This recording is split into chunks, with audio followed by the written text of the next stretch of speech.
conferir se está gravando mesmo. Vai que...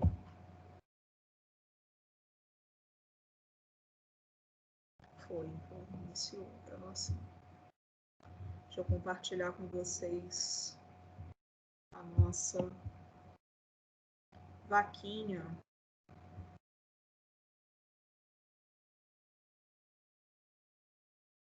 Aí, ó.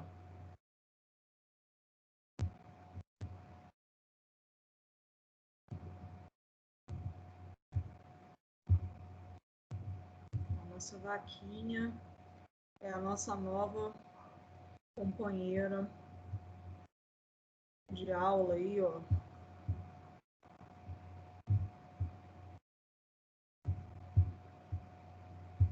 Colocá-la no esqueleto.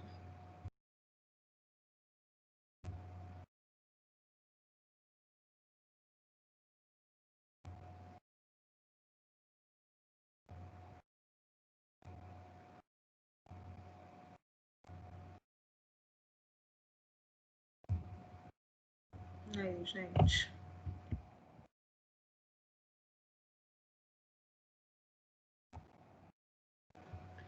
Pessoal, dá um feedback para mim se estão conseguindo ver o programa direitinho.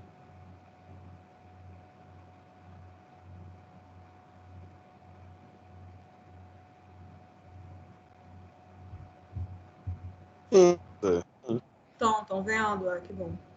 Obrigada. Sempre gosto de conferir melhor.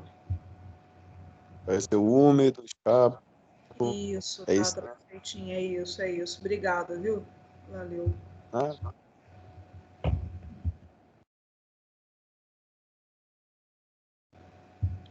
Então, pessoal, olha que a gente estava vendo aqui as articulações, né? Formadas aqui, então, no esqueleto apendicular. Primeiro eu vou mostrar para vocês aqui alguns aspectos que naquela figura lá do slide não estava dando para mostrar porque é muito pequeno, né, até. Tá, então eu vou mostrar aqui que a gente está com o nosso programa aqui, que é bem útil. Vamos lá. A escápula, pessoal, é um osso triangular, né? Então ela tem aqui a forma de um triângulo, né? Com as suas três bordas. O triângulo tem três bordas e três ângulos, né? Então ela também tem três bordas e três ângulos. Tá? Essa borda aqui, ó, que vou passar a seta agora, aqui, ó. Tá? É a borda dorsal da escápula. Ó. Borda dorsal da escápula. Nessa borda dorsal da escápula, existe uma estrutura aqui, ó, formada por tecido fibrocartilaginoso, que é a cartilagem escapular, ou cartilagem da escápula, simplesmente, que serve para aumentar a área aqui, ó, que a escápula disponibiliza para a musculatura se prender nela. Então, não basta só a parte óssea da escápula, ela também tem aqui a sua cartilagem. Né? Então, na borda dorsal da escápula existe a cartilagem escapular. Essa outra borda aqui, ó, onde eu estou passando a seta, é a borda cranial da escápula, né? Está voltada na direção do crânio do nosso animal.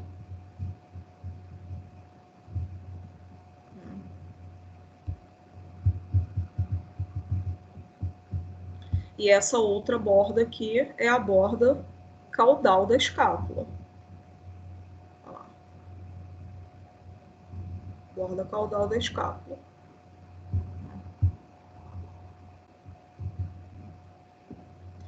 Esse ângulo aqui, essa angulação que eu estou mostrando para vocês aqui apontando com a seta, é o ângulo dorsal da escápula. Tá? alguns autores chamam de ângulo cranial da escápula, mas aí fica uma bivalência aqui, ó. Tá? Esse ângulo aqui, que é o caudal, então o ângulo caudal da escápula. E esse aqui, que é o mais importante, que é o que a gente vai dar uma olhada agora, que é o ângulo ventral da escápula. Bom, vou tirar a seleção dela.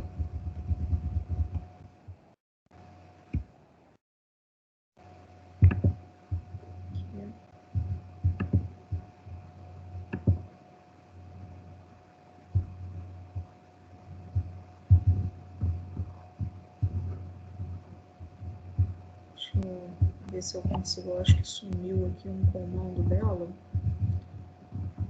Não tá aparecendo para mim.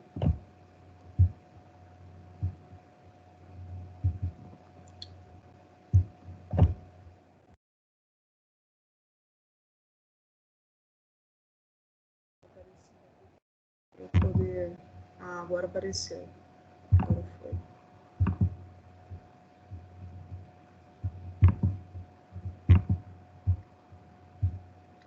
Isso aqui que eu queria mostrar.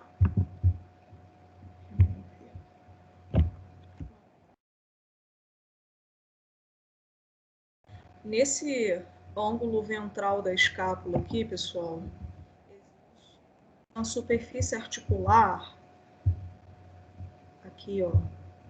Essa superfície articular aqui que é côncava.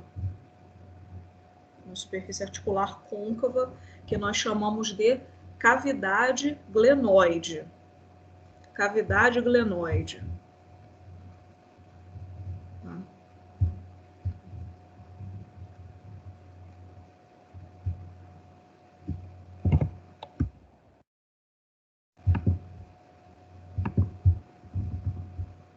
Aí aqui, no húmero, nós vamos encontrar outra superfície articular que é convexa. Essa daqui, ó. É uma superfície articular convexa, bem grande, chamada cabeça do húmero. Tá? Então, cabeça do húmero.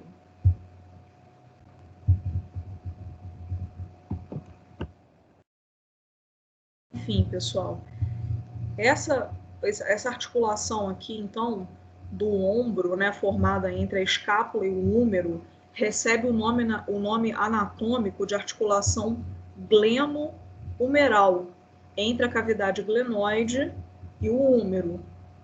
Tá?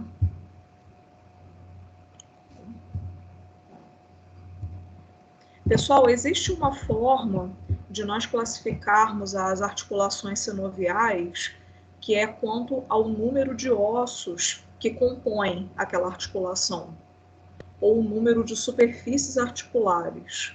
Tá? Nessa articulação aqui do ombro, ou glenohumeral, vocês acham que ela seria simples, que é uma articulação que é formada por 2 ossos, ou uma articulação composta que é formada por 3 ou mais ossos?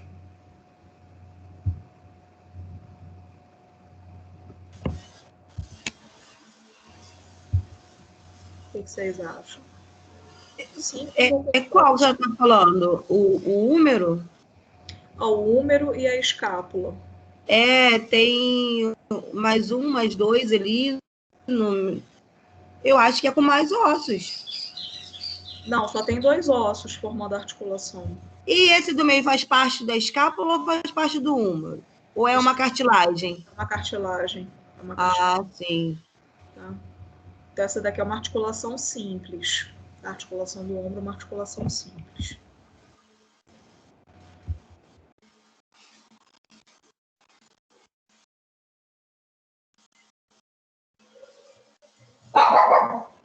Essa aqui.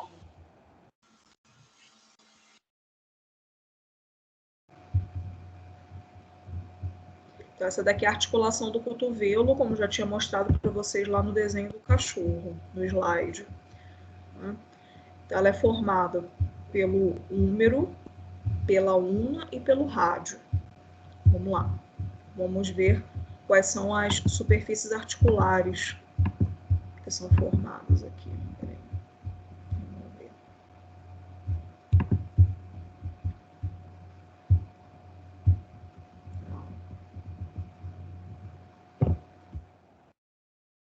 Então, aqui no húmero, pessoal, na sua epífise distal, né, nós vamos encontrar essa superfície articular aqui, ó, que é convexa. Na verdade, ela tem a forma, ela mimetiza a forma de um cilindro, tá? De um cilindro, que nós chamamos de côndilo, tá? Côndilo do húmero.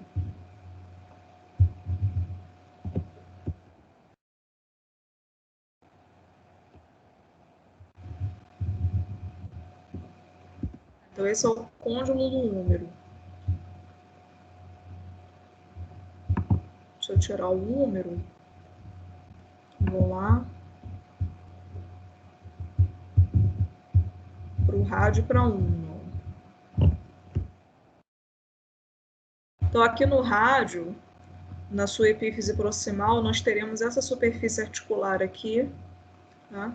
Que é côncava, tá? É côncava, que nós chamamos de cabeça do rádio. Tá? Então, lá no húmero, nós temos os côndilos, que são convexos, né? E o rádio, aqui a cabeça do rádio, que é côncava. Na ulna, nós temos essa incisura aqui, ó. Essa forma aqui de meia-lua, tá? Que também vai se articular com o côndilo do húmero, que nós chamamos de incisura troclear. Tá? Então, essa daqui é a incisura troclear da ulna, a cabeça do rádio e o côndilo do húmero. Tá? Então, gente, essa articulação recebe o nome anatômico de articulação húmero-rádio ulnar, ou simplesmente articulação do cotovelo. Tá correto também o termo ombro, cotovelo, o termo mais simplificado também está correto. Tá? Bom, aí aqui, gente, então nós temos quantos ossos formando aqui essa articulação do cotovelo? Quantos ossos? 3, né? Então, o húmero, o rádio e a ulna. Articulação simples ou composta?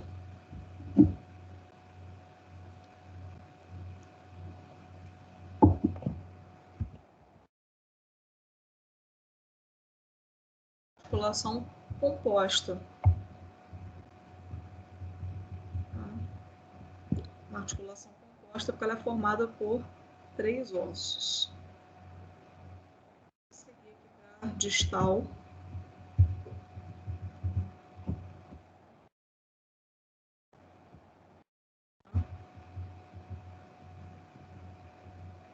Então, aqui a gente chega na altura da articulação do carpo, a articulação aqui do punho do animal, que será dividida em 3 regiões. Tá? Então, olha só. Nós temos aqui o rádio e a ulna, tá? Com as suas superfícies articulares distais aqui. Tá? Com a fileira proximal do carpo. Fileira proximal do carpo é essa região aqui, ó.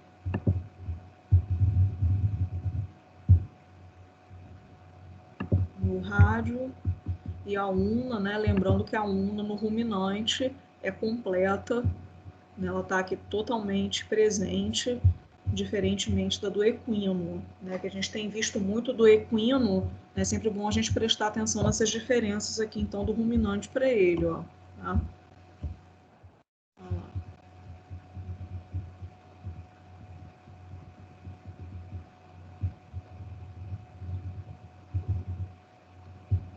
Bom, gente, essa região articular aqui, entre o rádio e a ulna e a fileira proximal dos carpos, se chama articulação antibraquiocárpica.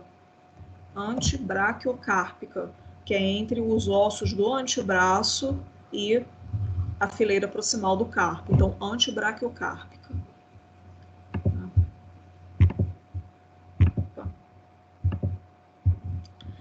Essa aqui, entre os ossos da fileira proximal e da fileira distal dos carpos, são esses aqui, ó, que eu estou mostrando. O carpo é formado por duas fileiras, uma proximal e uma distal. É a articulação intercárpica ou mediocárpica. Tá? Então, intercárpica ou mediocárpica.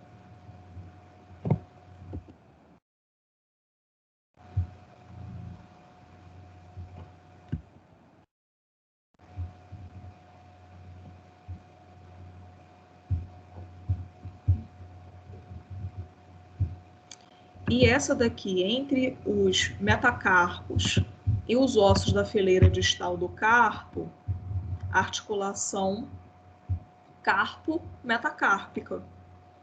Tá? Bem simples. Tá? Então, articulação carpo-metacárpica.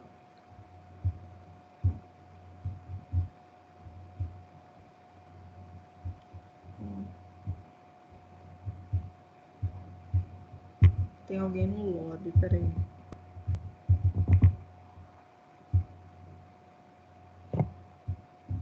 Tem alguém no lobby, tem alguém no lobby.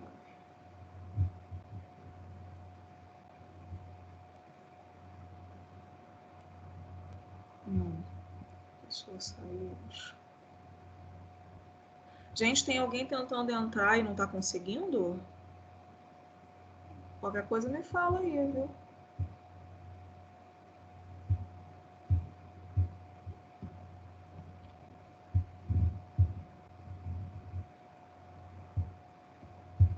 Então é isso. Olha lá. Tá? Então, articulação carpo-metacárpica. Essa daqui.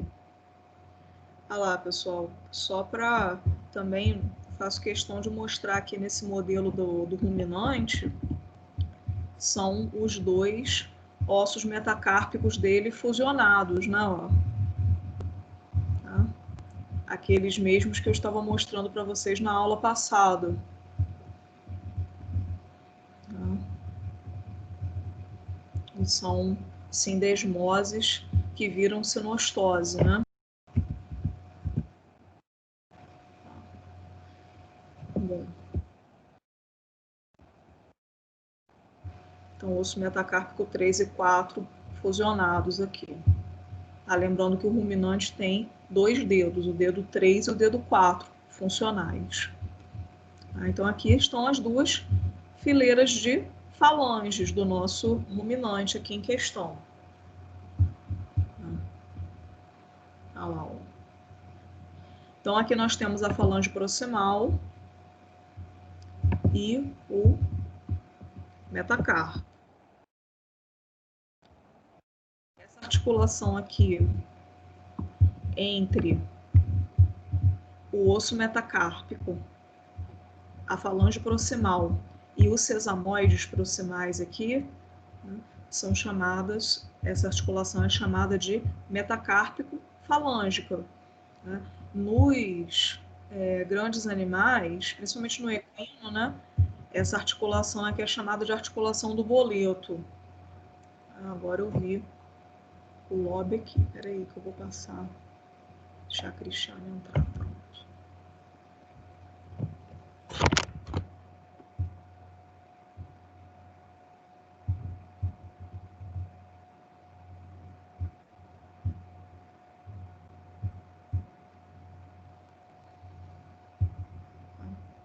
Pessoal, só para falar para vocês aqui, que eu acabei me esquecendo, essa articulação cárpica, que esse complexo articular todo do ruminante e do cavalo, o pessoal costuma chamar de joelho, a articulação do joelho.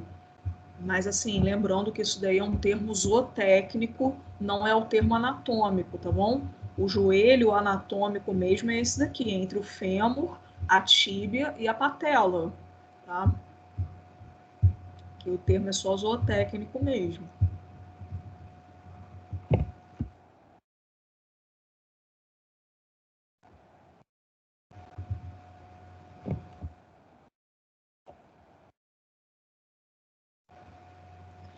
Agora, a articulação entre a falange proximal e a falange média.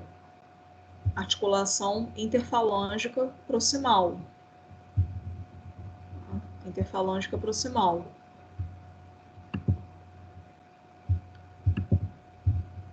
Essa daqui, entre a falange média e a falange distal, articulação interfalângica distal. Então, são as duas aqui. Nos grandes animais, a articulação interfalângica proximal é também conhecida como quartela, termo zootécnico. E essa daqui, entre a média e a distal, a interfalângica distal, é conhecida como úngula.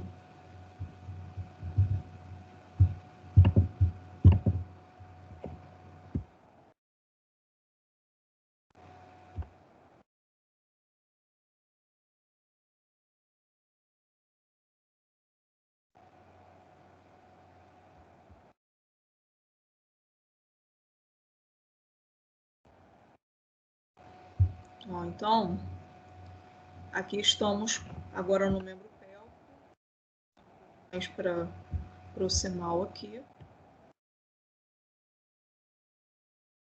Encontramos o osso coxal. Aqui na legenda, pessoal, osso do quadril não é uma legenda apropriada, tá?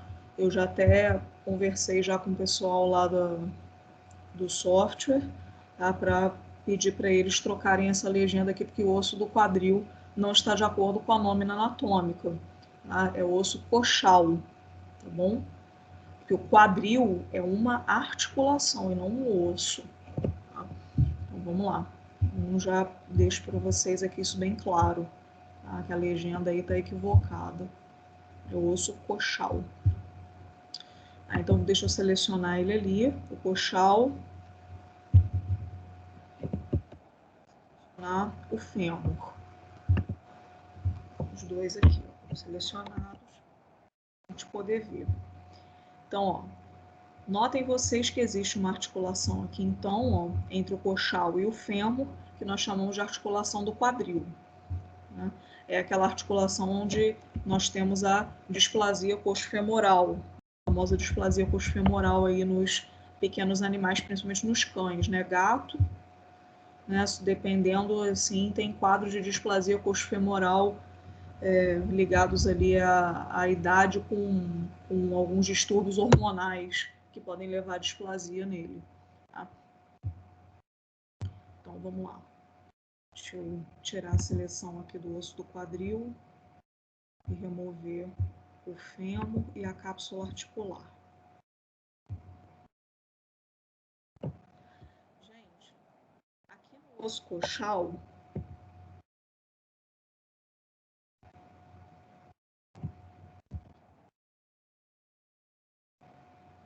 olha lá, nós temos uma superfície articular bastante côncava, bastante escavada aqui no osso coxal, tá? Na região lateroventral dele. Essa estrutura aqui nós chamamos de acetábulo. Tá? É o acetábulo.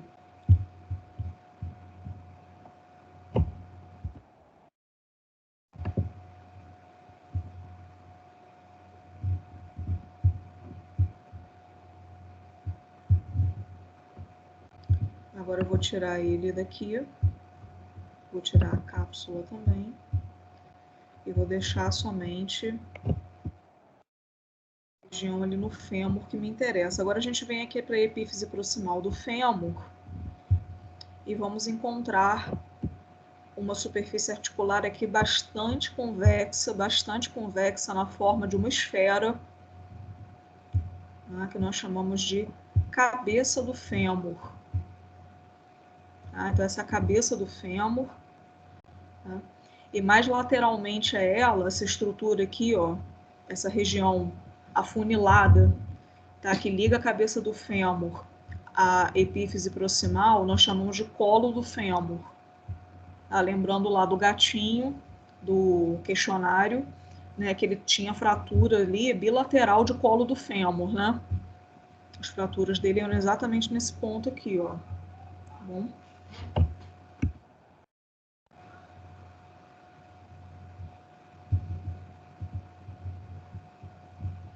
Então, a articulação do quadril tem como superfícies articulares o osso coxal ali, o acetábulo e a cabeça do fêmur, caracterizando então uma articulação simples.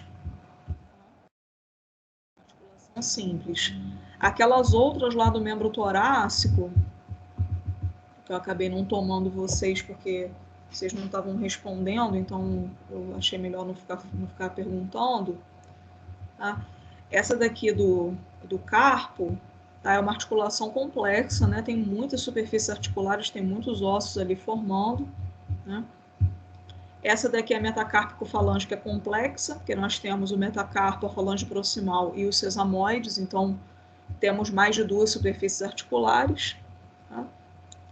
A interfalângica proximal é simples, só a falange proximal e a falange média.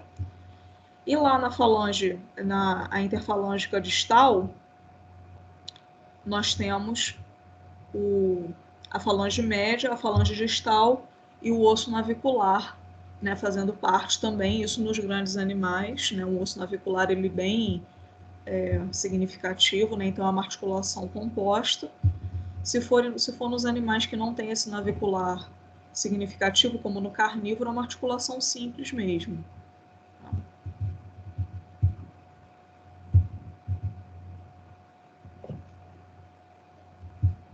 Então, vamos aqui para o joelho. Né? O joelho é esse complexo articular aqui, ó,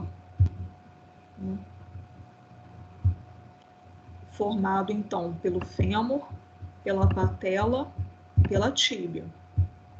Tá?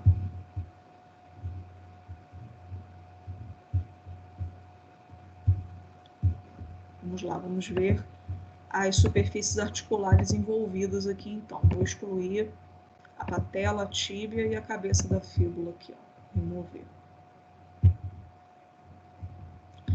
Pessoal, nós temos 2 superfícies articulares aqui no fêmur que estão envolvidas nessa articulação.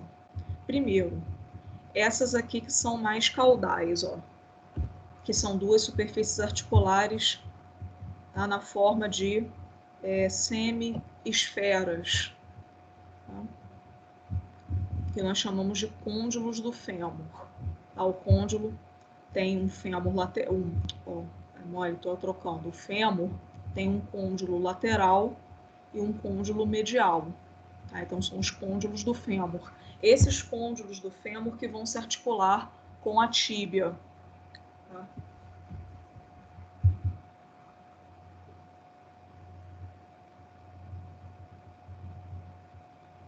Cranialmente, existe essa superfície articular aqui, tá? Que é bem grande, muito significativa, tá?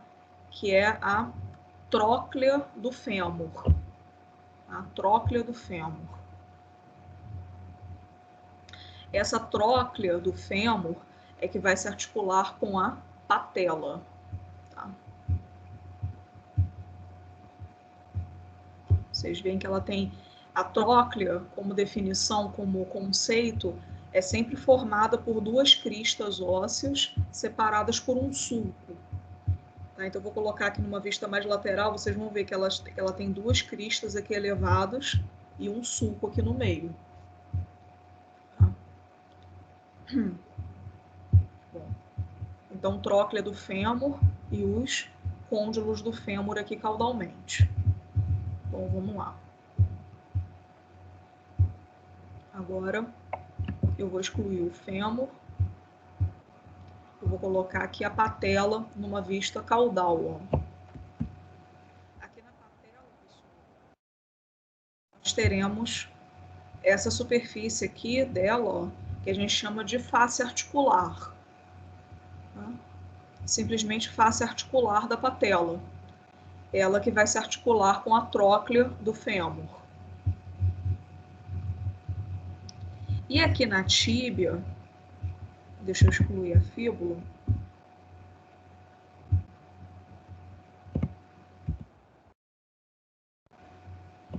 Na tíbia, nós teremos duas superfícies articulares aqui, tá? Que são mais em forma de platô. Tem forma de platô. Tá? Que são os côndilos da tíbia.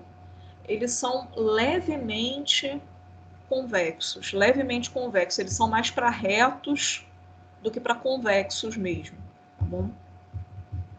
Então, são os côndilos da tíbia. Aqui no programa, eles não estão tão nítidos assim, tá? Mas depois eu vou mostrar a foto para vocês. Na apostila também tem, lá na apostila que eu disponibilizei para vocês.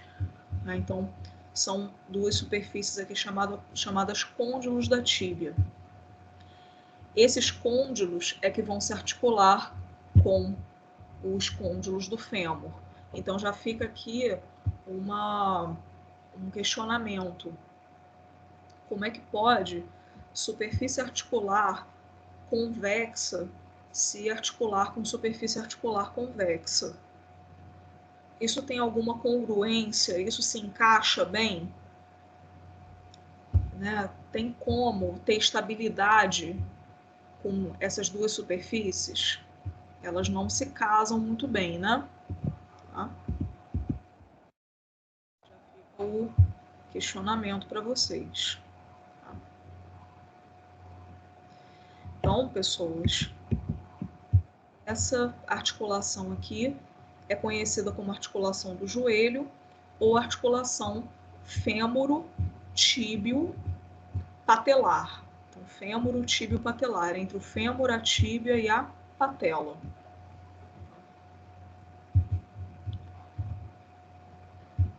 Pelo número de superfícies articulares aqui, a gente pode classificá-la como composta, uma articulação composta, tá? Que tem mais de 2 ossos fazendo ali a sua formação. Aí aqui, aproveitando que a gente está com o modelo do ruminante,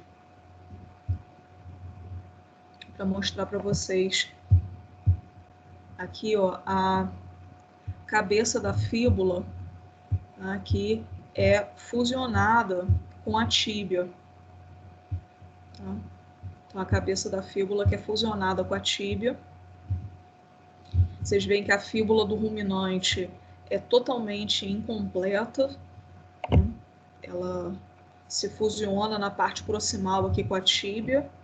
E na parte distal, ela somente deixou aqui, ó, esse osso, né, que é o que resta aqui da sua epífise distal, que é o osso maleolar. Aqui ele está apontando como maléolo lateral, mas é porque é o acidente anatômico que o osso maleolar forma. Tá? Mas o nome é osso maleolar. Tá? Então essa daqui, ó, só selecionando para deixar bem ilustrado para vocês, é a fíbula do bovino, do ruminante.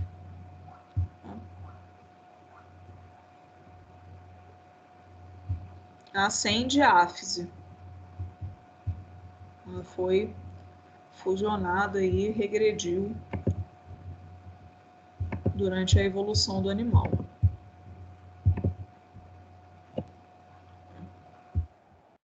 Agora vamos para a articulação do tarso. Aqui na região da articulação do tarso, então, nós temos essa aqui, ó, que é formada pela tíbia, pela fíbula e pela fileira proximal do tarso. nós chamamos de articulação tibiotársica. Tá? Tibiotársica.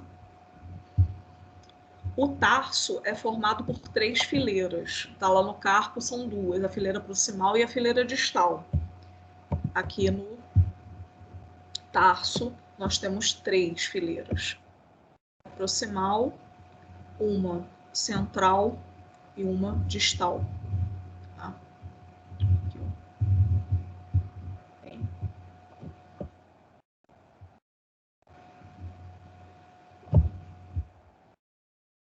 Detalhes, pessoal, sobre o nome desses ossos aqui todos, do tarso e do carpo, tá? Com mais detalhes, eu prefiro mostrar na peça para vocês quando nós pudermos ter nossa aula prática e presencial. A melhor coisa é eu mostrar na peça. Tá? Então, por enquanto, não se preocupem com os nomes desses ossos. Tá? Então, articulação tibiotársica.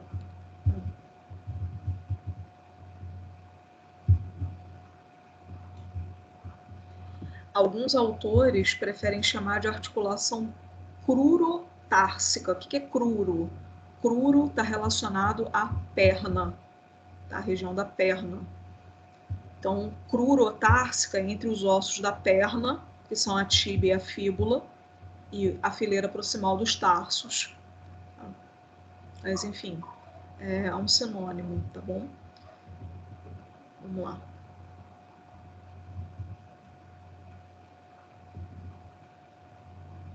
A articulação entre os ossos do tarso, da fileira proximal, central e distal, nós chamamos de articulação intertársica ou mediotársica.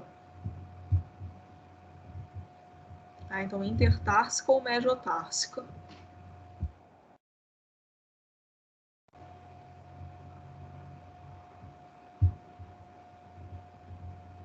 E essa aqui, entre os ossos da fileira distal do tarso e o metatarso, articulação tarso-metatársica.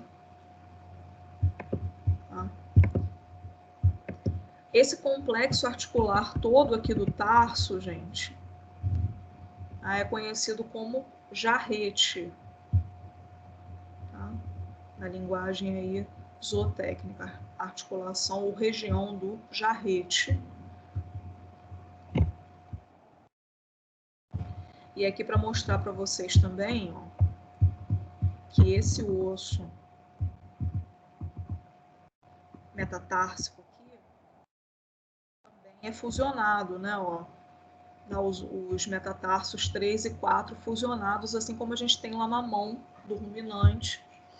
Esses dois aqui também estão fusionados, formando um osso único, né? A sindesmose ou sinostose. E aqui, pessoal, entre as falanges, né, entre as falanges proximais e o metatarso, nós temos a articulação metatársico-falângica. Lá na mão a gente tem a metacárpico-falângica, aqui a metatársico-falângica, ou falangiana, é a mesma coisa, né? Não esquecendo dos ossos sesamoides proximais, que também fazem parte aqui.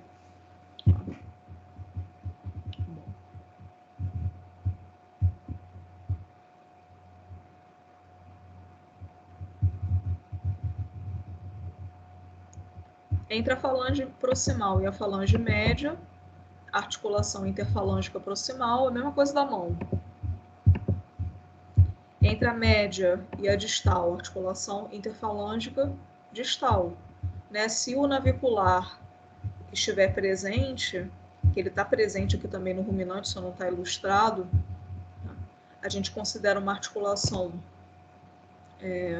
composta. Se ele não estiver presente, é uma articulação simples.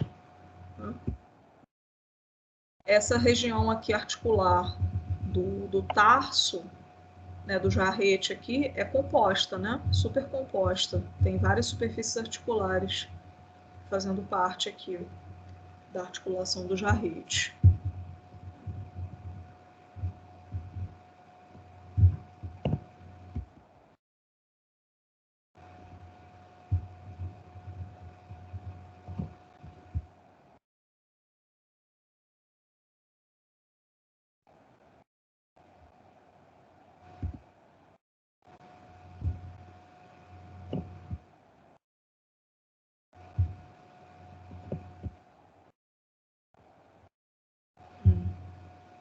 Olha aqui, pessoal. As articulações sinoviais agora do esqueleto axial. A gente estava falando do apendicular, vamos para o axial.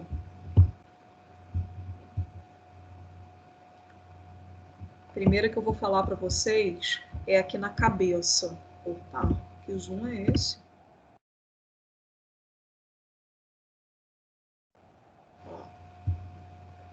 Essa articulação fica entre o osso temporal, que é esse osso aqui, tá? E a mandíbula.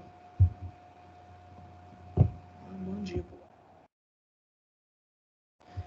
Então vamos que vamos. Quais são as superfícies articulares? Deixa eu excluir a mandíbula do animal aqui. O osso temporal, gente, possui aqui na sua face ventral uma fossa, que é essa fossa que eu estou apontando aqui com a seta para vocês, ó. Que a gente chama de fossa mandibular, que é justamente onde a mandíbula vai se encaixar. Tá? Então, fossa mandibular aqui do temporal. E a mandíbula, por sua vez, possui aqui, ó, peraí, na região do seu ramo,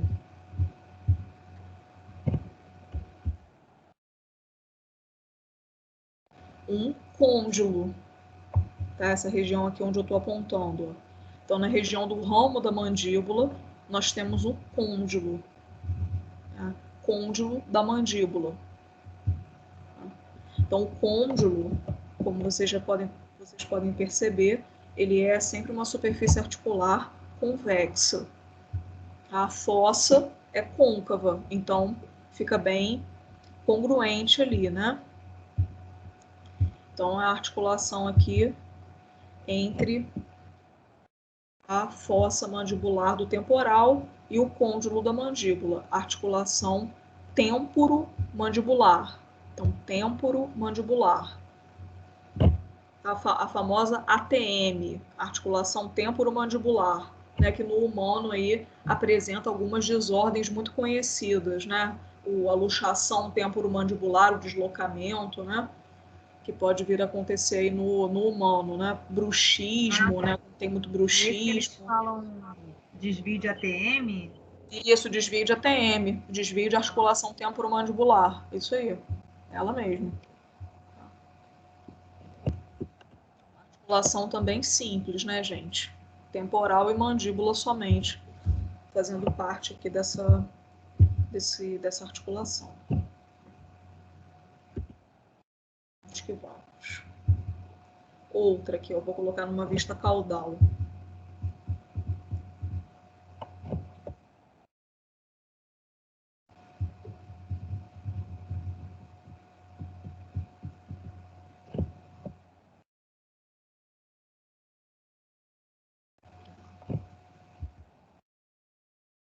Temos também outra articulação sinovial, gente, entre o occipital, que é esse osso aqui que forma é um dos ossos mais importantes, né, que formam a base do crânio do animal, né?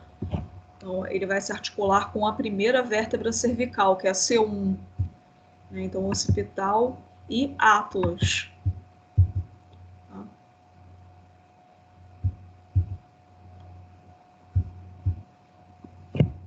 Articulação atlanto-occipital. Tá? Atlanto-occipital.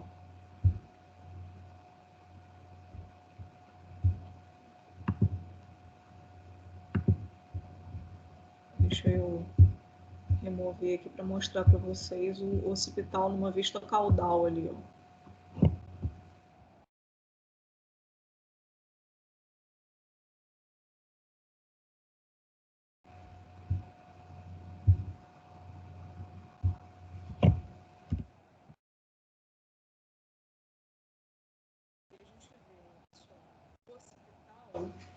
Numa vista caudal aqui, a gente observa que ele possui duas superfícies articulares aqui, ó, que são semi-esféricas, né? Ó. são gêmeas também, ó, que são os côndilos, mais côndilos, tá? Então, esses aqui são os côndilos do occipital, tá? São esses dois aqui, ó. Côndilos do occipital, direito e esquerdo. Entre os dois côndilos, nós temos esse forame aqui, que é o forame magno, por onde vai passar a medula espinhal. Aquela aqui, ó. Tá? De onde está vindo lá a medula espinhal do encéfalo.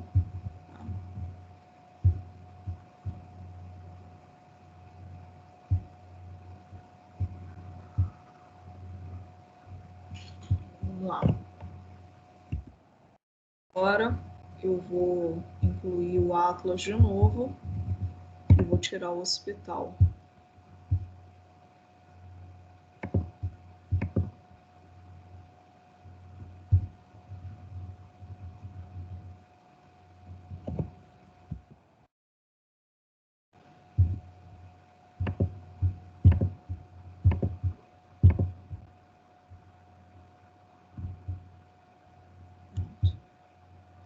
Aqui, gente, ó. Então, esse é o atlas, né, a primeira vértebra cervical, que possui aqui também as suas superfícies articulares, né, côncavas, para poder se articular com os côndilos do occipital. Né? Elas ficam aqui assim, ó, não estão tão bem representadas aqui no bovino, mas elas ficam aqui na região das suas asas, tá? Na asa do atlas aqui. Ficam, então, as suas superfícies articulares craniais aqui.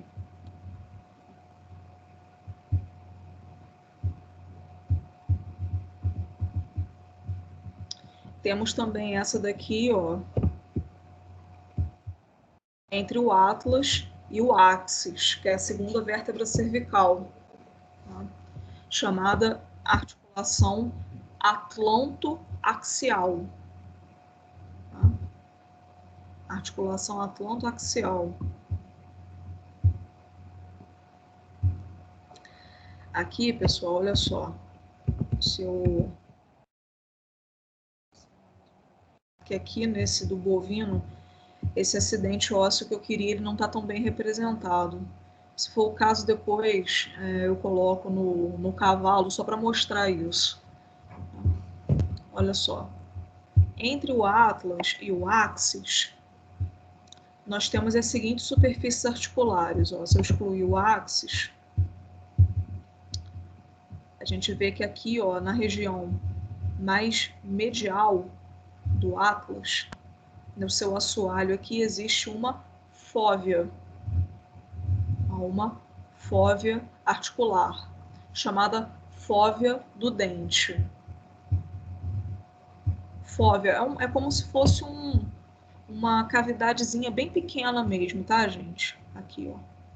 Tá? Fóvea do dente. E o axis, por sua vez, embora não esteja representado aqui tão bem, ele possui um processo... Caramba, tiraram mesmo aqui, não botaram não. Há um processo aqui, gente, ó, que viria aqui para frente, ó, aqui cranialmente, tá? Um processinho aqui, ó, que nós chamamos de dente do axis. Ah, dente do axis.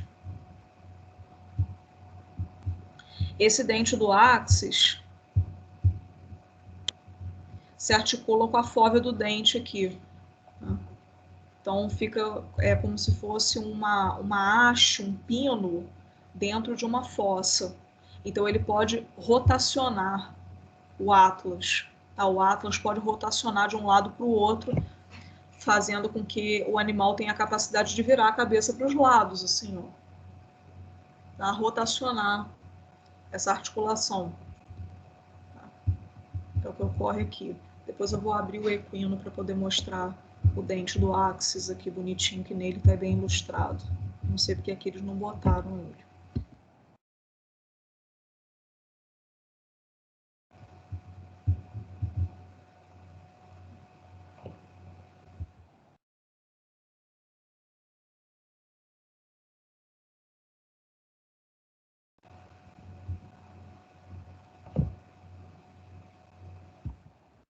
As outras articulações sinoviais que a gente encontra aqui no esqueleto axial são as seguintes.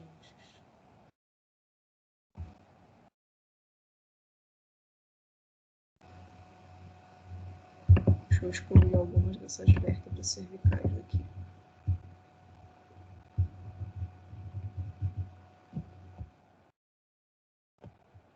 A gente, a vértebra, ó, região aqui do corpo, o arco, o processo espinhoso e o forame vertebral aqui, ó.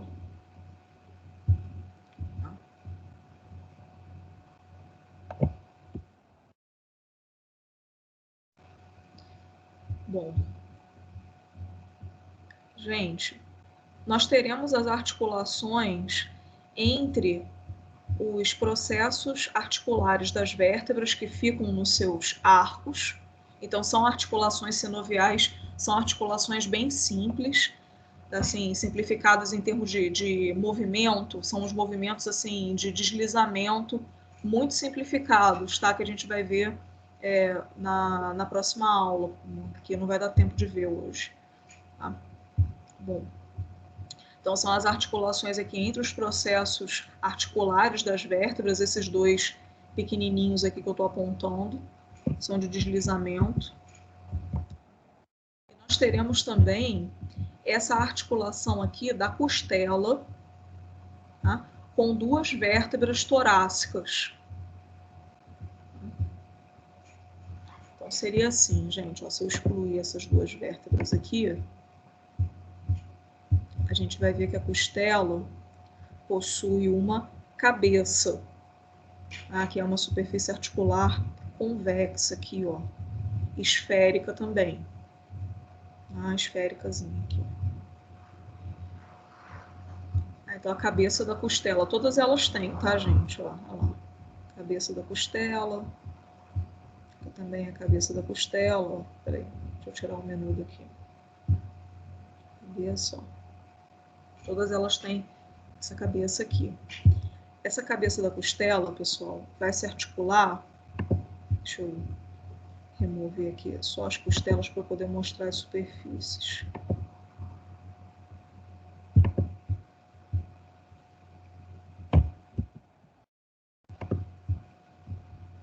Olha lá.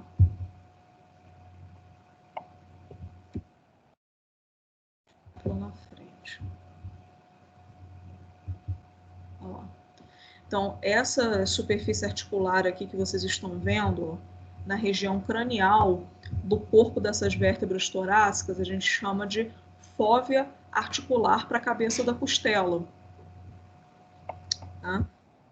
Articular para a cabeça da costela. Se eu tirar mais uma costela aqui, ó, a gente vê que a vértebra que é caudal, a articulação tem uma fóvea articular, e a que é cranial também tem uma fóvea articular. Então, as duas juntas formam aqui uma grande fóvea para que a cabeça da costela se... escapa. Para que a cabeça da costela se encaixe aqui. E a costela realiza movimentos rotatórios, ela realiza um movimento de alça de balde. É como se você estivesse pegando uma alça de um balde, né, erguendo para poder tirar o balde do chão e depois repousando o balde no chão novamente, deixando a alça repousar. É esse mesmo movimento que a costela faz. Tá? Então, com essa superfície articular aqui, ela pode se mover com bastante amplitude aí. Tá? É uma articulação composta também, né, pessoal? Né, entre duas vértebras e uma costela.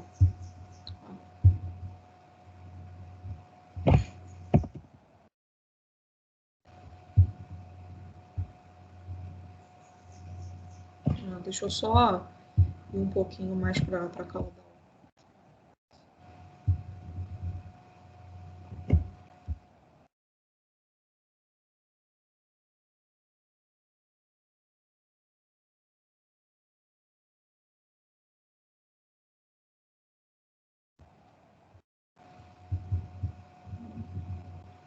Vou mostrar aqui para vocês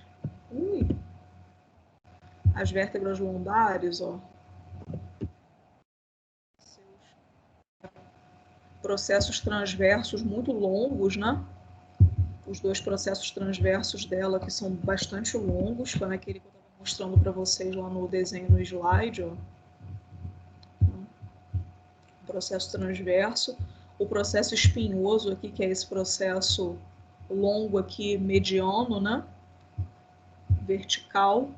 A gente vê que as vértebras lombares têm o processo espinhoso menor do que o das vértebras torácicas, que tem os processos espinhosos bem grandes. Já as vértebras torácicas têm o processo transverso muito curto, vocês veem que a gente nem consegue vê-lo direito, tá? E as vértebras lombares têm os processos transversos grandes. As cervicais, nenhum dos 2 processos é grande nelas. Mas dá para a gente ver os processos articulares, ó, que formam aquelas articulações sinoviais que eu falei para vocês que são muito simplificadas, ó. Tá, então, entre aqui uma vértebra e outra, ó, deixa eu tirar para vocês verem. Ai, ai.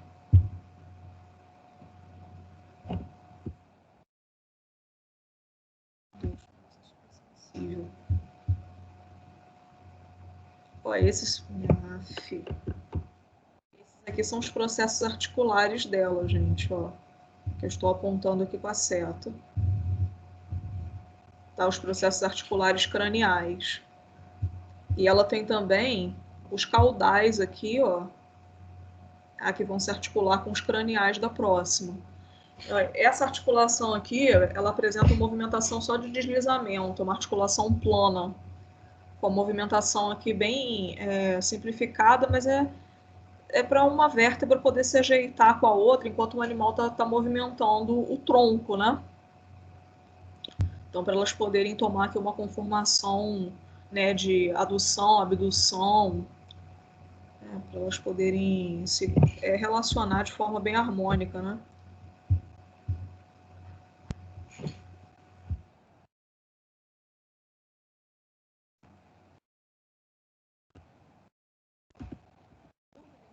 As articulações aqui que eu mostrei para vocês no ruminante, gente. Algumas vocês não viram, não conseguiram entender.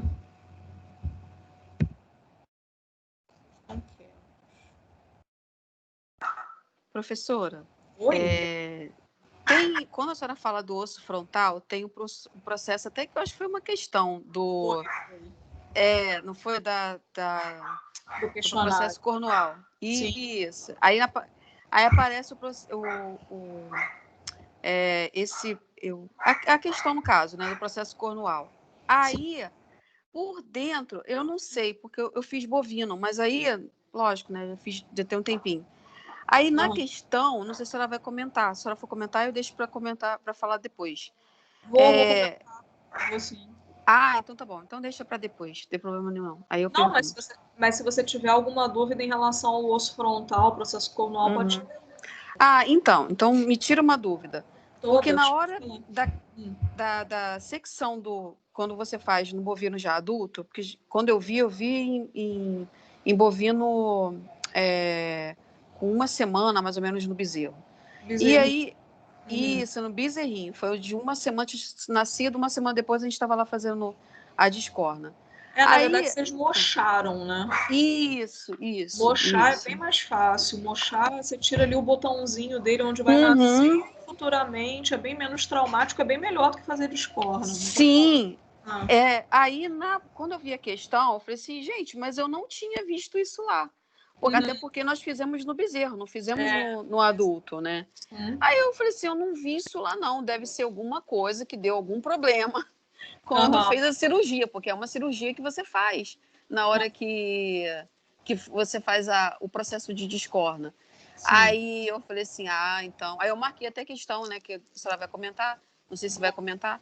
Aí eu falei assim, eu vou marcar essa daqui, porque eu acho que foi um problema lá de cima, e aí infectou, fez alguma coisa, e aí deu um problema. Mas aí a pergunta é o seguinte, quando você faz a descorna no adulto, aí a senhora corta aí, fez a descorna. Sim. Esse osso lá por dentro, ele tem uma ligação que desce, não tem? Tem.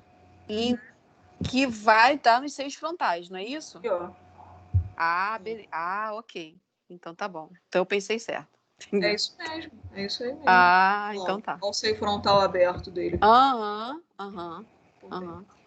Então tá bom. Então tá ok. Não vou esperar se ela falar, tá bom? Então eu pensei certinho. É isso aí.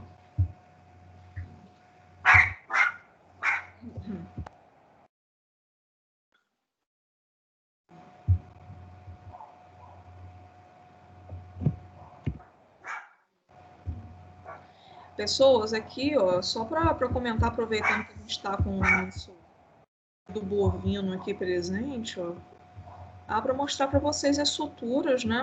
Olha lá, as suturas presentes aqui entre os ossos da cabeça, ó, nós temos muitas suturas, ó, né? Que são aquelas articulações fibrosas, né? As primeiras que a gente viu na aula passada, muitas suturas, né? Que entre os ossos da cabeça do animal.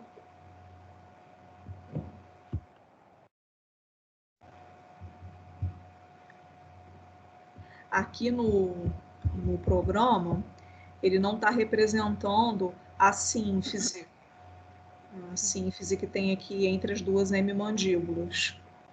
Mas tem uma sínfise aqui. É porque ele simplificou aqui, colocou a mandíbula como se fosse uma só, mas tem uma sínfise aqui, porque é bovino, né, ruminante. Então ele tem uma sínfisezinha aqui. Interessante, pessoal, comentar com vocês que os ruminantes não possuem os incisivos superiores nem os caninos, né? Estão vendo? Não caiu não, tá? Ele não tem mesmo. Olha lá. Os dentes aqui, ó, superiores. Isso aí a gente vai ver melhor. Quer dizer, vocês vão ver, né? Em sistema digestório com o professor Marco, é bem interessante, né? Do tipo de mastigação, de digestão dele, totalmente adaptado aqui, bem legal.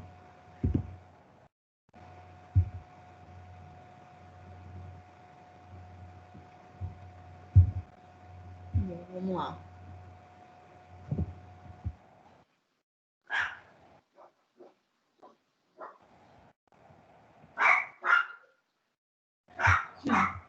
Deixa eu começar a comentar então, pessoal, já são 2 para as 11. Eu vou começar a comentar com vocês então o nosso estudo dirigido, o nosso questionário aí que eu passei para vocês. Em relação à primeira questão, que era da hérnia de disco, né? Ficou alguma dúvida para vocês que eu acabei comentando aí no meio da aula, na hora que eu estava falando dos discos intervertebrais? Deixa eu colocá-lo, incluí-los aqui. Deixa eu colocar as articulações. Então estão aqui os discos, não? Os discos intervertebrais, então. Professora, deixa eu falar uma coisa que tem nada a ver com a aula. Rapidinho. Tinha que existir um aparelhinho que a gente colocasse assim no animal para a gente entender o que eles estão falando, né? Porque o cachorro da senhora está latindo aí e o meu está respondendo aqui. Eu queria saber o que eles estão conversando. Não é o meu que está latindo, não. Eu não tenho cachorro. Então alguém está com o microfone ligado. Eu acho que porque senão eles se comunicam mesmo, não tem jeito. Eu queria entender o que eles estão falando, porque é muito engraçado. O meu fica aqui parado do lado do computador, aí o cachorro late, ele vai e responde aqui, é impressionante. Nós, réis mortais, não sabemos a comunicação. Deve estar rindo da cara da gente, a gente nem sabe. Pode estar falando mal da gente, né? Já pensou? Esses humanos não sabem nada lá, ó, tá vendo? É isso aí. Mas, enfim.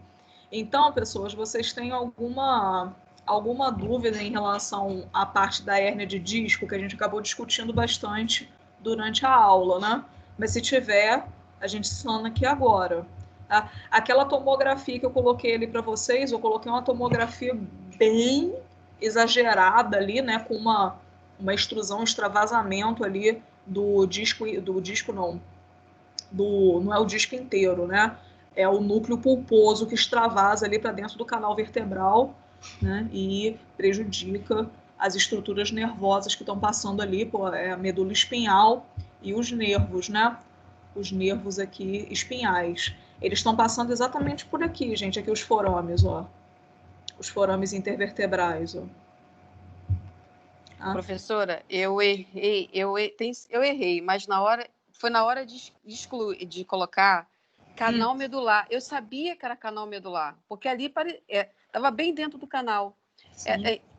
Eu não sabia o que era. Era uma lesão a nível medular. Mas na hora de escrever, eu escrevi lesão... Então, porque como era cervical, eu só pensei na medula espinhal passando por ali. Então foi alguma coisa na medula espinhal. Olha, na hora de escrever, eu peguei, escrevi o neurológica, em vez do medular. Entendeu? Não, tá bom. Assim, vocês estão começando, vocês estão no segundo período, eu ainda não tinha falado também. Então, assim, eu não tirei ponto de ninguém essa questão, ninguém perdeu. Assim, independente da resposta, só por ter tentado fazer, entendeu? E tudo. Eu falei, depois a gente ia corrigir e a dúvida show de bola, vai ficar retirada, não tem problema, né? Então, essa daí, teve gente que colocou hérnia de disco puro, né? Porque eu coloquei, assim, 3 palavras justamente para colocar a dica para vocês. São 3 palavras, hérnia de disco, né? Teve gente que colocou hérnia de disco cervical, teve gente que colocou tumoração, que achou que aquilo ali era um tumor, achou que podia ser. Extravasamento. Até poderia também. Eu coloquei extravasamento de hérnia discal, uma coisa assim. Não, tá certo. Extrusão, você colocou extrusão. Extrusão, isso. Isso, extrusão do disco. disco. Eu tenho um frente, né? Então, tudo que é sobre extrusão de hérnia, eu já tô sabendo de cor. Não, mas assim, então não, mas e dói, cara, e dói, é bem chato, é um troço assim que fica incomodando, né? Se não tiver controlado, é um negócio. Não, eu já vi. Tem cada hérnia de disco aí que não tá no gibi, que dá em uma, né? Mas, enfim, peraí, deixa eu... Tem alguém no lobby? Não tem mais. Cadê? Tem alguém no lobby, sim.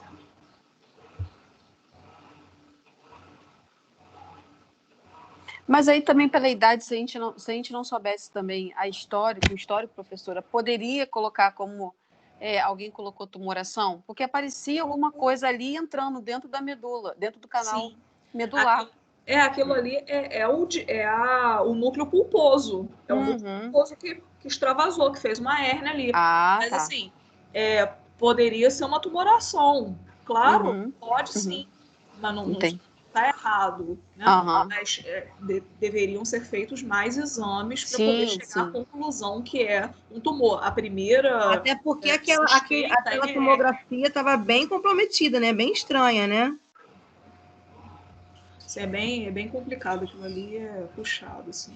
E assim, infelizmente, todos nós, né? Ainda mais a gente que está começando, que está aprendendo, é muito difícil saber com certeza tudo. Até porque ninguém sabe tudo, né? E então é até aceitável certos erros, porque infelizmente estamos aprendendo, né, professora? Está aprendendo, está começando. O meu propósito colocar um questionário daquele foi justamente para vocês tentarem fazer, começando a tentar fazer, vai vendo uns casinhos clínicos, vai vendo a aplicação do que vocês estão aprendendo aqui na prática. Então, até porque eu tenho certeza, como ser humano, que eu ainda vou morrer sem saber de tudo. Todos nós, né? Impossível, isso daí não tem como. É verdade. Não dá.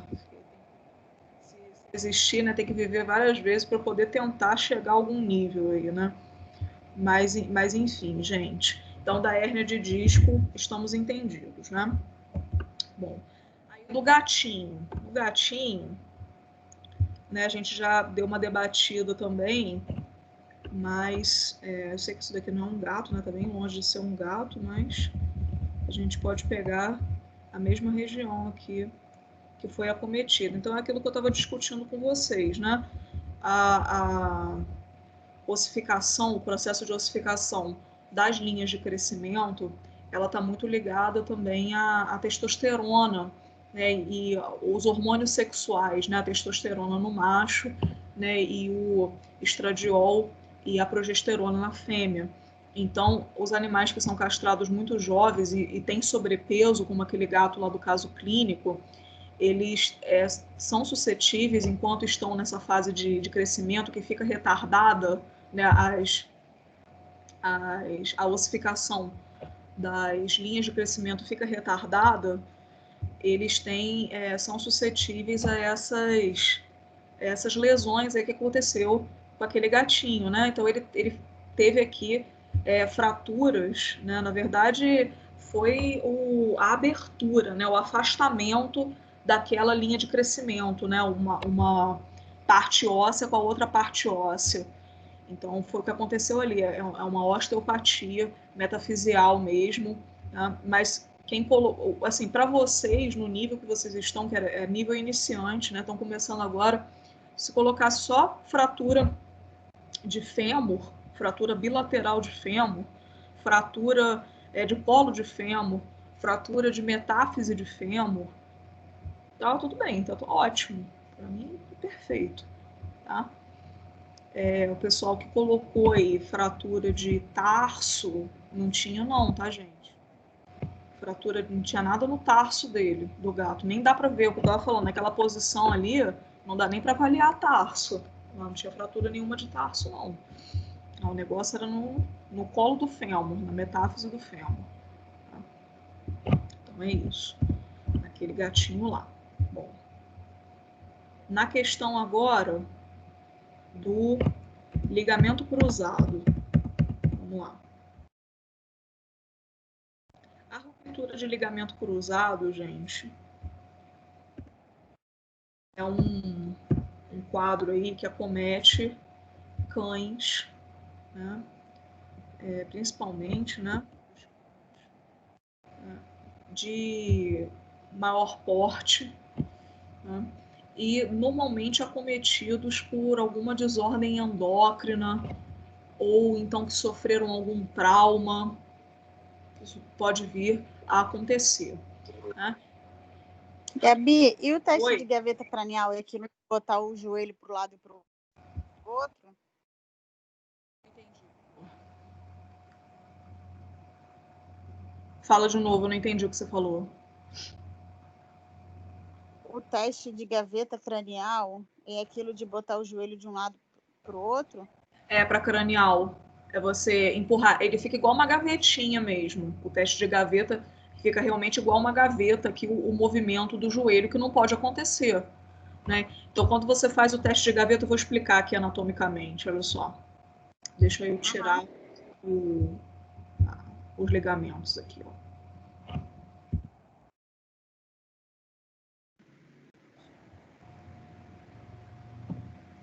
Entre aqui, então, pessoal, o fêmur e a tíbia, né, nós temos os ligamentos cruzados, tá? Que são ligamentos que dão estabilidade, né? Mantém aqui o fêmur unido à tíbia, até porque, como eu já comentei com vocês, essas duas superfícies articulares aqui do fêmur e da tíbia, elas não são congruentes, elas não se encaixam bem, porque eu tenho côndilo com côndilo. Então, ela é uma articulação instável, é uma articulação que tem tendências a apresentar deslocamentos, né, luxações, ruptura de ligamento, né? Ela é uma articulação, ainda mais aqui no quadrúpede, que ela sempre, na posição aqui em repouso, né, ela fica flexionada, já levemente flexionada. Estão vendo o ângulo que ela tem? Ó? Então, ela já é uma articulação que é forçada naturalmente. No quadrúpede muito, né? Principalmente no quadrúpede. Então, ela tem tendência mesmo a apresentar algumas desordens aqui. Tá? Bom, Os ligamentos cruzados, tá, ficam aqui, então, entre o fêmur e a tíbia. Tá?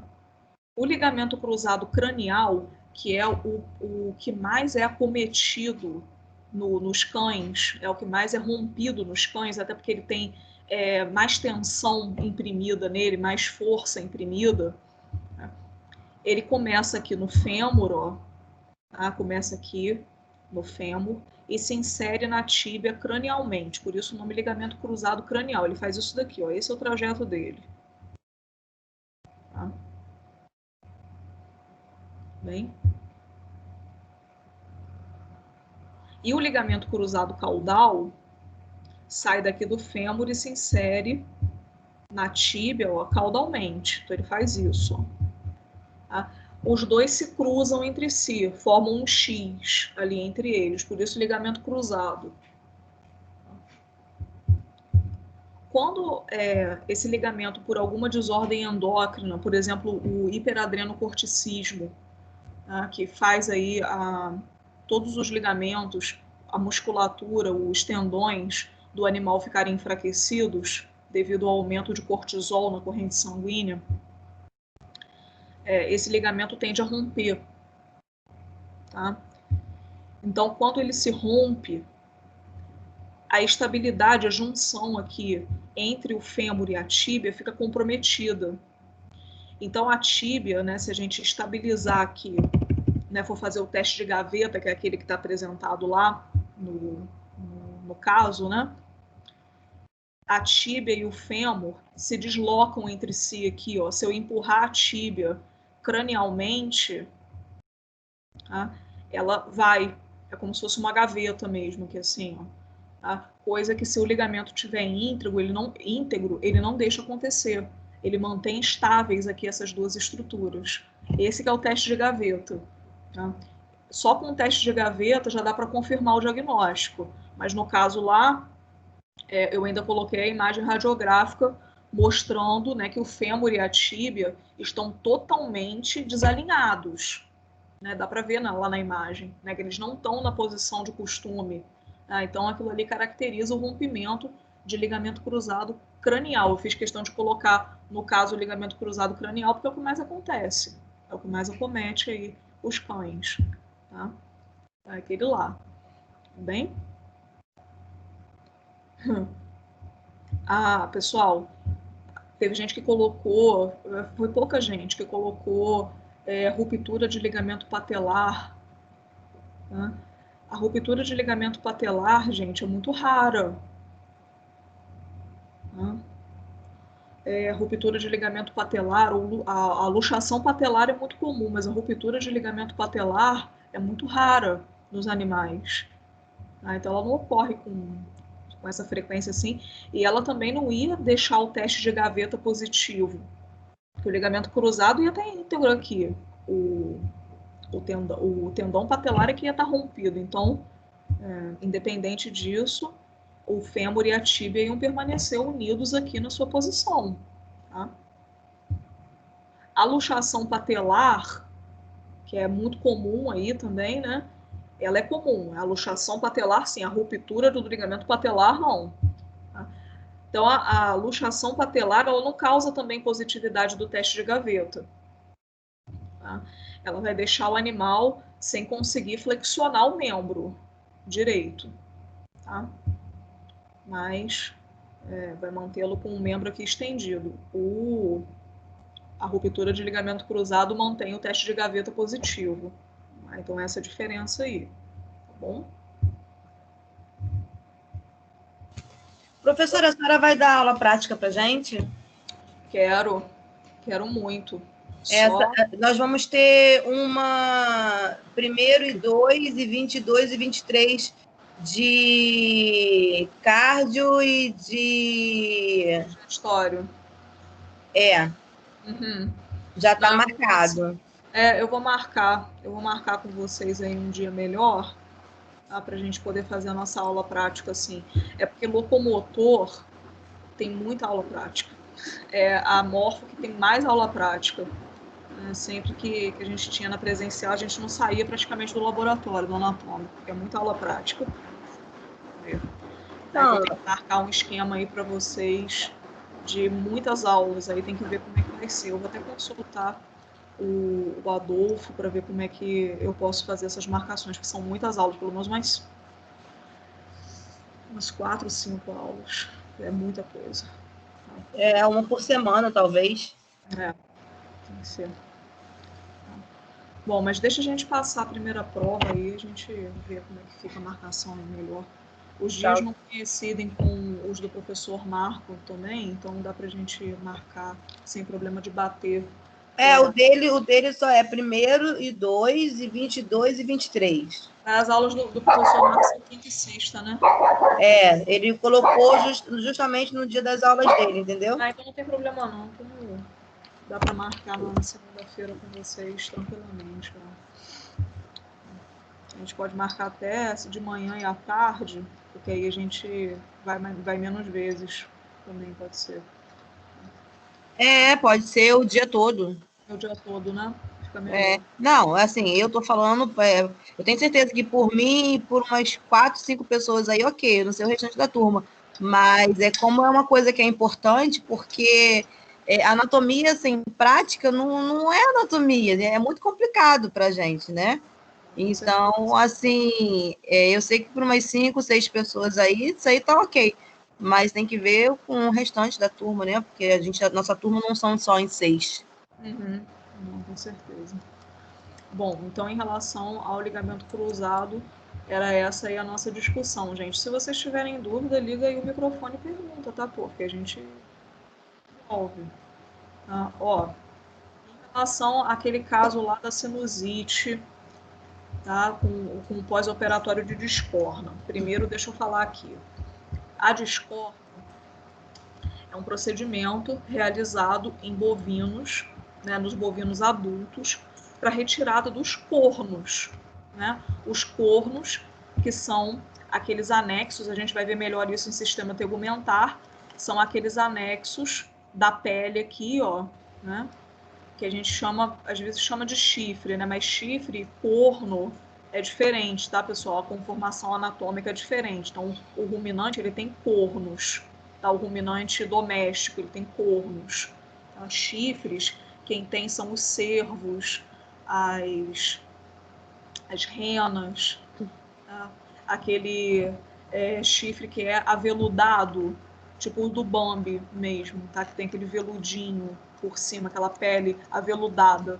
Tá? Os cornos não, os cornos eles têm aqui uma lâmina de queratina, então ela chega até a brilhar, né? Ele é duro mesmo aqui por fora. É a mesma conformação dos cascos, por exemplo. Tá? Então, olha só, aqui, gente, a discórdia é praticada, então, para poder, por várias razões aí, por razão de manejo mesmo, né, dos animais aí não se machucarem, né, para eles não brigarem entre si, né, então, por diversas razões, então, são realizados os procedimentos de discórdia. Bom, esse processo aqui que vocês estão vendo, que a gente chama de processo cornual, que estava citada ali em duas respostas lá da múltipla escolha. Tá? É esse cara aqui, ó. Então, o processo cornual, gente, é um acidente ósseo do osso frontal, que é esse osso aqui que eu acabei de selecionar. Tá? Então, os dois são interligados. Na verdade, o processo cornual está saindo do osso frontal. Vou tirar eles aqui, só para a gente poder ver na parte interna do outro osso frontal ali.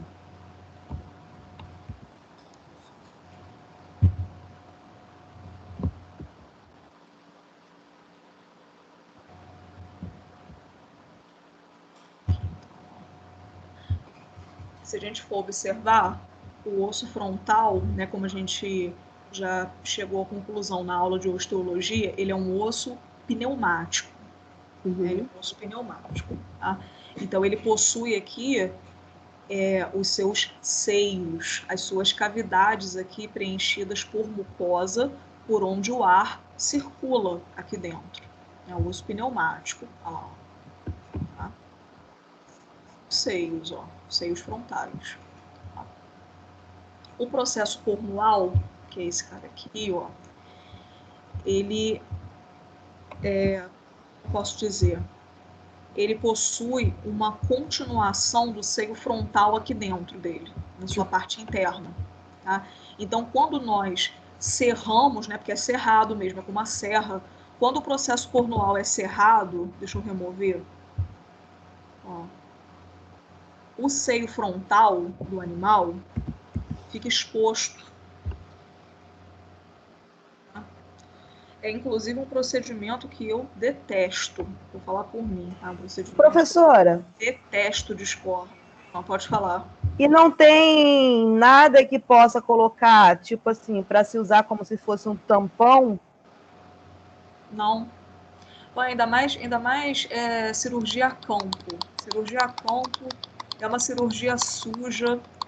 É uma cirurgia que, assim, quando você corta a pele aqui em volta, ela é muito vascularizada, né? Porque tem os vasos aqui que estão indo para o corno mesmo, né? Então ele é super vascularizado. Na hora que você passa o bisturi, sangra pra caramba.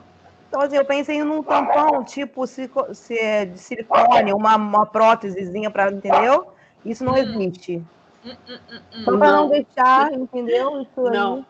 Professora, eu fui para aula de bovino-prática. Eu fiquei...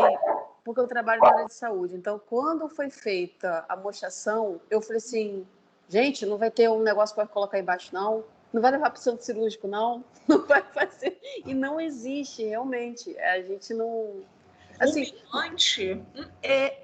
aí eu falei, não, eu fiquei assim... Aí, porque a gente está acostumado com todo aquele procedimento de colocar material estéreo. Existe, lógico, a professora levou a caixa estéreo de material e tudo, mas não tem um lugar apropriado em si para você colocar o bezerro para fazer qualquer procedimento, o boi para você fazer um procedimento. Existe no mesmo pasto. É no mesmo pasto. Aí eu falei assim, no mesmo pasto, então no tronco. Isso. Aí eu falei assim, meu Deus lá e fazer. Acabou. Aí eu fiquei assim, eu falei assim, meu Deus do céu, eu vou abrir um negócio desse aqui a céu aberto. Ah, eu não acredito nisso, não. Aí, olha, mas eu fiquei tão... E tá propício a lava, mosca, né? É porque assim, quando a gente faz a descorna, você retira o processo cornual, né, serra ele, né, e faz a sutura. Você junta aqui, une a pele com a pele, né, e faz a sutura. O problema é que antes de você fazer isso daqui, já foi sangue lá para dentro, já foi pó de osso, tá? Já foi pó de osso, né? Porque você serrou aqui, foi pó lá para dentro do osso. Já foi também sujeira da pele, porque não tem jeito, né? Já e foi o próprio local também, lá professora. O próprio local que o bovino ele fica exposto, ele anda, ele encosta nas coisas, ele passa e com certeza vai contaminar aquilo lá, porque você não fecha. Você não coloca um curativo, né? Entendeu? Na mochação, no bezerrinho, não fecha mesmo não, nem tem pele direito, né? Isso. Para fechar, nem tem. Ali no bezerrinho não tem tanto problema, porque você não abre, não fica aberto. Né? Você tira o botão dentro do processo cornual, é isso que você tira ali. Joga um spray, e tá. Então a mochação vai ser antes do chifre nascer. Antes da base, da base do chifre, da base do corno, né? Do corno. E professora, esse aqui. Assim, e quando ele está adulto, por que não faz isso antes? Porque ele teve esse diagnóstico depois já de adulto? Pergunta que não quer calar. Por que não fazem quando é bezerro? Não sei. Não sei. Porque seria tão melhor se todo mundo só fizesse mochação. Mas não, o pessoal faz. É porque também o cara às vezes compra o gado adulto já. Pode ser também, né? Aí ele não vem mochado, ele vem com os cornos. Aí o cara quer tirar e acaba tendo que apelar para a descorna, né? É um procedimento terrível. Eu detesto isso aqui, porque sempre tem um pós-operatório ruim, é difícil. Tem umas complicações pequenas que o próprio ruminante se vira para poder resolver, o próprio organismo dele sana, né? Mas tem uns pós-operatórios, vocês viram aquele animal lá, o estado dele, a foto lá, eu coloquei. Assim, aquilo ali acontece pra caramba, acontece muito.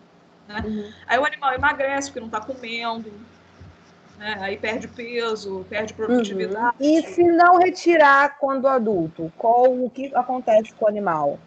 Nada. Então, É só nível de... É só para manejo. É só para manejo. É só tipo, manejo. para eles não brigarem, igual que a senhora falou, para eles não brigarem. Tá. Não, porque briga, porque o ruminante, o jeito que ele tem de agredir é com a cabeça, né? E não tem como serrar um pouco do cornos, né? Que você falou, né? Isso.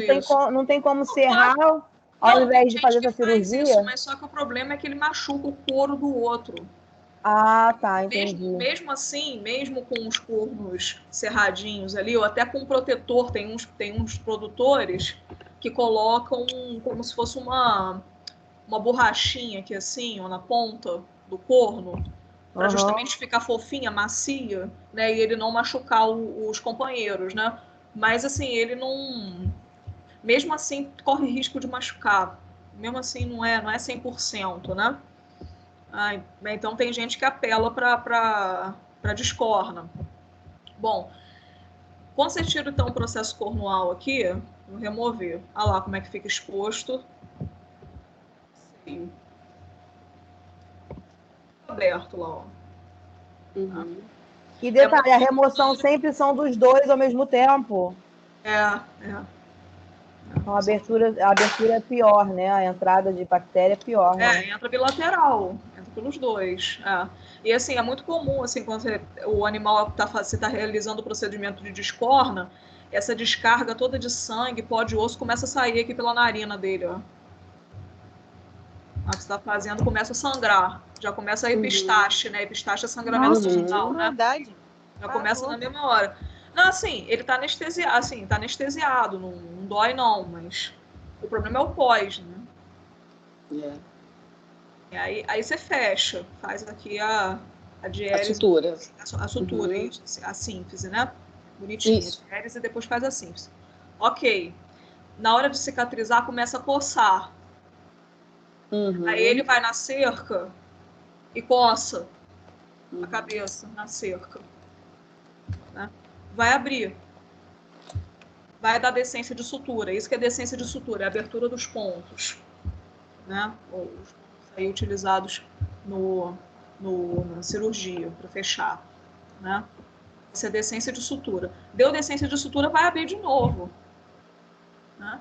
E vai infeccionar, porque tem sujeira na pele dele, tem sujeira na cerca, tem sujeira em tudo quanto é canto que ele deita. Então entra aqui, vão entrar fezes, vão entrar sujidades. Né? Aí, gente, vocês viram que naquele caso ali era bem grave, né, o acometimento aqui, que o pus, com certeza formou aqui uma coleção de pus, né, infeccioso aqui, gerou uma tumefação aqui até dessa região da cabeça, da fronte dele, né? E aqui também no maxilar, né, chegou até a descer pus e micro-organismos vieram para cá para o maxilar, geraram um abscesso aqui na maxila, porque o maxilar também é um osso pneumático, né? Sim. A gente tem também aqui, ó, o seio maxilar, né, que tem até as raízes dos dentes associados, né? Também é comunicado, os seios, eles se comunicam com a cavidade nasal, aí tem como agentes infecciosos que estão em um dos seios se espalharem para os outros e para a cavidade nasal também. Então, vocês veem que aquele animal estava até com exoftalmia, né? O olho dele estava até saltado, porque a pressão de pus, né, e a própria tumefação que é causada pela inflamação também, né, gerou aqui um quadro de exoftalmia no paciente. E lá naquela imagem, a gente tinha como ver a decência de sutura, né? Isso. Dava para ver aberto ali o seio frontal dele. Tá? Sim. Então, naquele caso lá, a gente tinha como gabarito que o processo cornual é cerrado, né? E que fica exposto, né, com a decência de sutura, ele fica aberto, né, o seio frontal fica aberto e exposto às sujidades do ambiente, né, aos antígenos ambientais que vão causar esse quadro de sinusite. Tá? É isso o gabarito aí, então, dessa questão.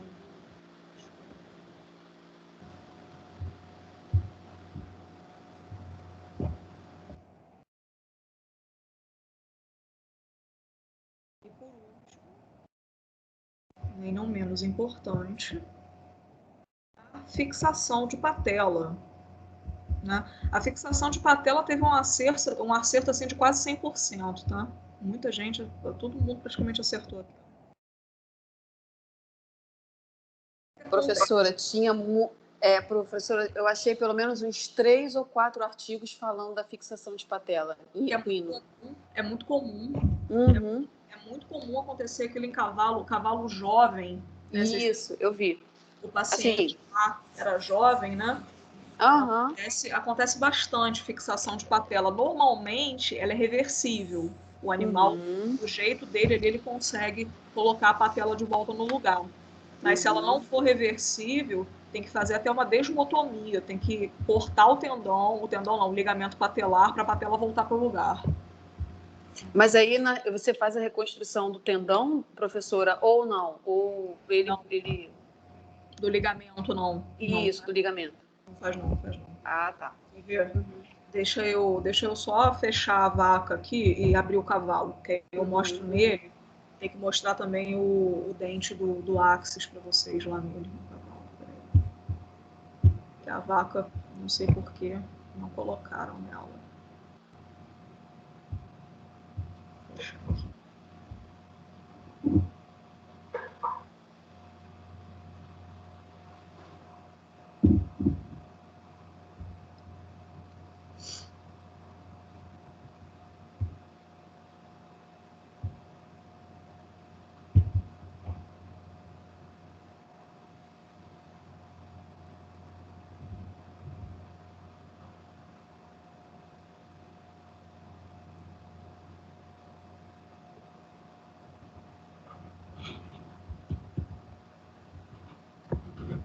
Ruptura de ligamento cruzado, gente, não acontece em cavalo, não, tá?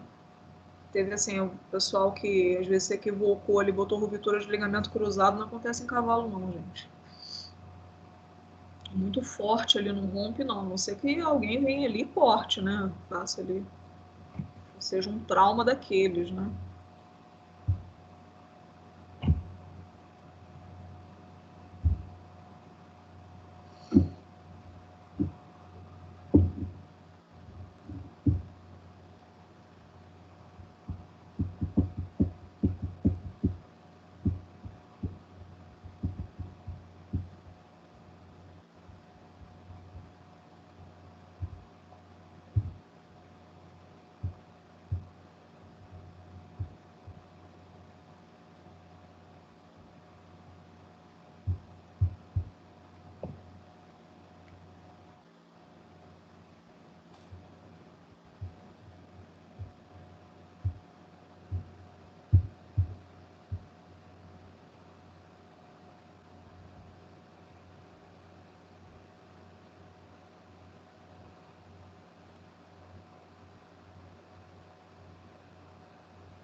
Gente, o equino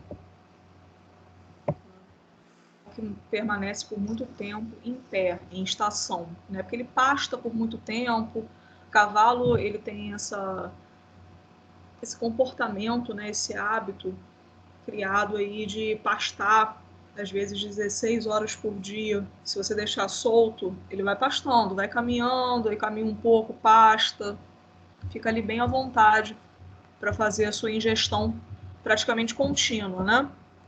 O cavalo está acordado, ele está ali beliscando alguma gramínea, alguma coisa. E se ele tiver a pasto, né, se ele não tiver embaiado. É um animal que permanece por muito tempo em pé, gente, e é um animal muito pesado. Ele tem aqui ele tem um mecanismo de repousar os membros pélvicos, tá? Sem que ele gaste energia para isso. Tá? Então, como que isso é feito por ele? Ó? Nós temos ela com os seus ligamentos aqui, ó. Os 3 ligamentos da patela presentes. Ó. Quando o animal está nessa posição aqui, ó, posição com o joelho normal, com o joelho flexionado, tá? A patela está nessa posição aqui, ó, um pouco cranial, a tróclea do fêmur. Quando o animal estende o membro, mas estende muito o membro, a patela se desloca, isso é uma coisa fisiológica, isso é normal, tá? Ela se desloca para cá, ó, para essa parte aqui, ó. Ela se desloca medialmente, ela é tracionada pelo ligamento patelar medial aqui, pela musculatura também, né? Pelo quadríceps traciona ela, esse músculo aqui, ó.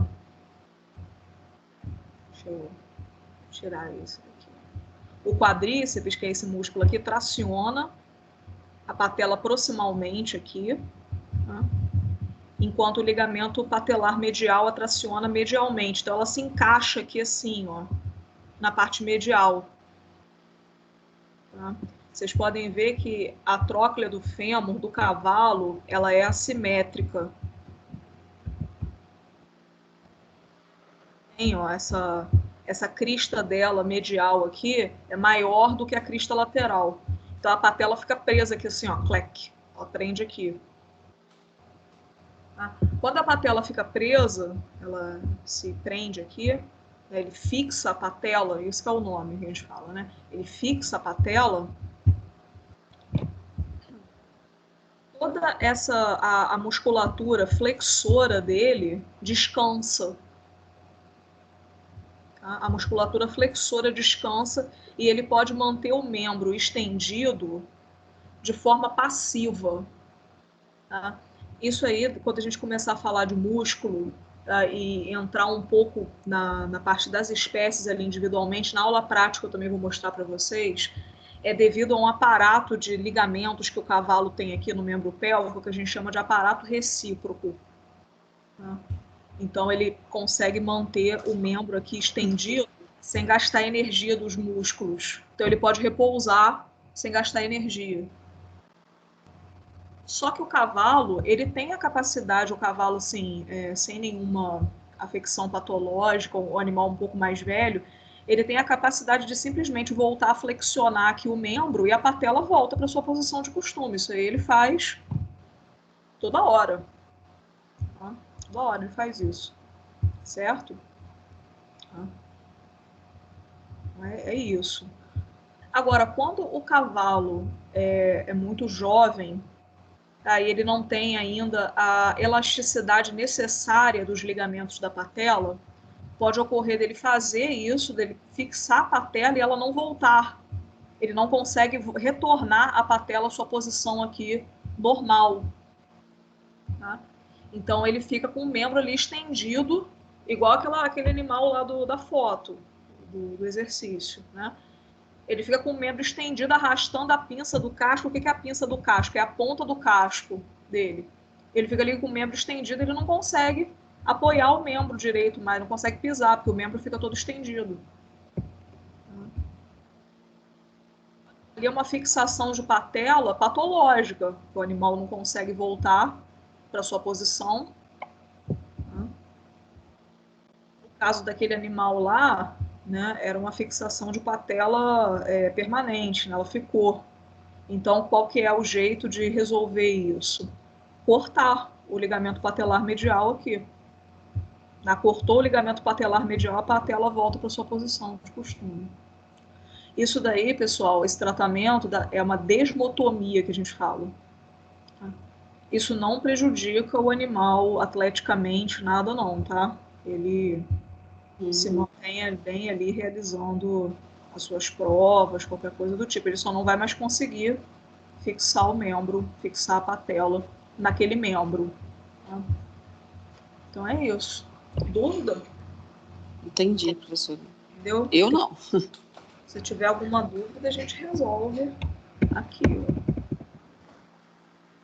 E mostrar para vocês o dente do Axis. Professora, se a senhora tivesse mais imagens eu não sei se a gente vai ter nesse período com a senhora, mas imagens de raio-x, ressonância, como a senhora colocou, até para a gente começar a ter mais contato, né, com isso, se ela pudesse colocar. Eu gostei muito, assim, apesar de ter errado. Não, mas faz parte. Ó, já fica preparada para avaliação, que na avaliação vai ter. Na avaliação vai ter.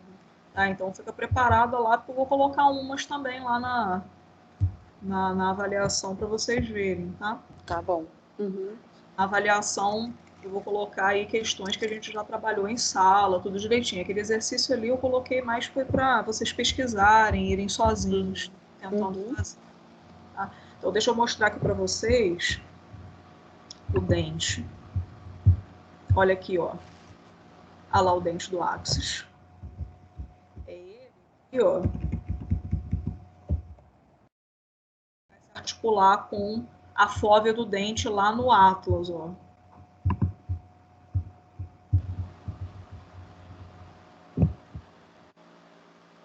Cavidadezinha aqui, onde o dente do Axis se encaixa. Sim. E aí o animal pode virar a cabeça para os lados. Tá? Pode rotacionar a cabeça. Sim. Professora, uma dúvida, não sei se não tem a ver com os nossos animais de grande porte. Por exemplo, a coruja, que faz o movimento de 360 graus, existe o mesmo osso ou tem diferença de osso? Tem, só que o Atlas dela é igual um anel. É um anelzinho fechadinho. Né? Então ela tem uma amplitude, né, de movimento muito maior do que o nó de qualquer mamífero, né? A coruja, ela realmente faz ali uma rotação absurda, né? Com o pescoço, né? Muito bonitinha. Até eu tive umazinha que, na verdade, eu morava num sítio, ela caiu da árvore, filhotinho, e eu comecei a criar ela, né? Aí até tentei procurar na época uma ajuda para poder anilhar, para poder, né?